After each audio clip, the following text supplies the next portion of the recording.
Darviny, and welcome back to my kitchen. Wow, we've just come back from a really fun day out of all these farmers markets where we got tropical fruit. We went to see a dragon fruit farm where they're growing tons of dragon fruit near where we live.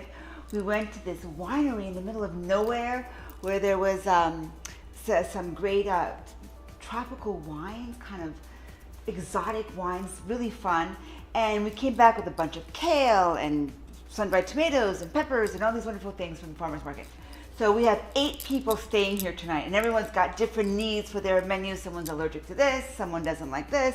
So I have 4 different meals, 8 of us all having a big sleepover tonight.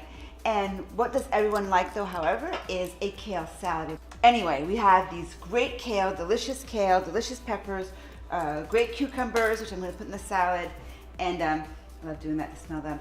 And so one thing that everyone's agreeing on, because I've got 8 different palettes, all these different allergies, different things, everyone that's got a different type of nutritional need, is the kale salad.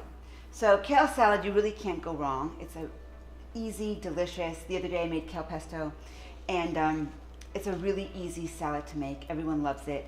And if you don't like the taste of kale, the way to soften the kale is to mix some quinoa in it, or the olive oil many times softens the taste of the kale. So the one thing that you must do though when you do a kale salad is take out the ribs of it. Take out the stem and the middle of it, because that's what makes it really bitter.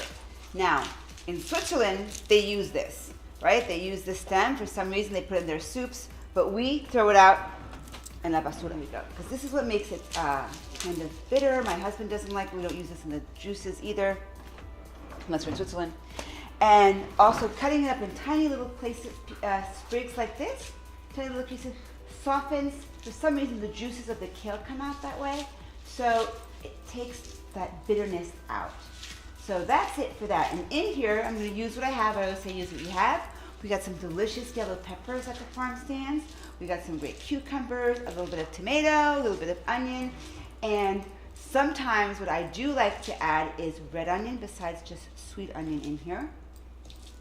The quinoa, and I like to add a little strawberry. A little strawberry's kind of fun in here. That's a little like tropical, fun summer flavor to it. So here's the kale. Here it is, the beginning of the kale salad. The cucumbers, I like to leave them whole and round, like this. It's pretty that way, different of the shapes. And to add a little bit of color, there we go, is the peppers. Voila. You have a tricolor, tres colores, trois couleurs. White, yellow, and green.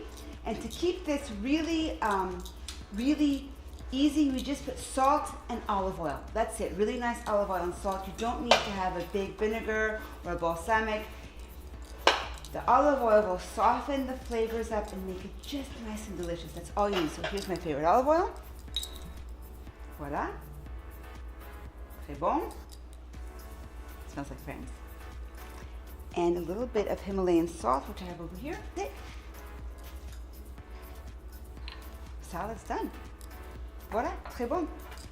Whoopsie. So I'm going to come in and see it. There it is. Delicious. Ready to eat. Bon appétit!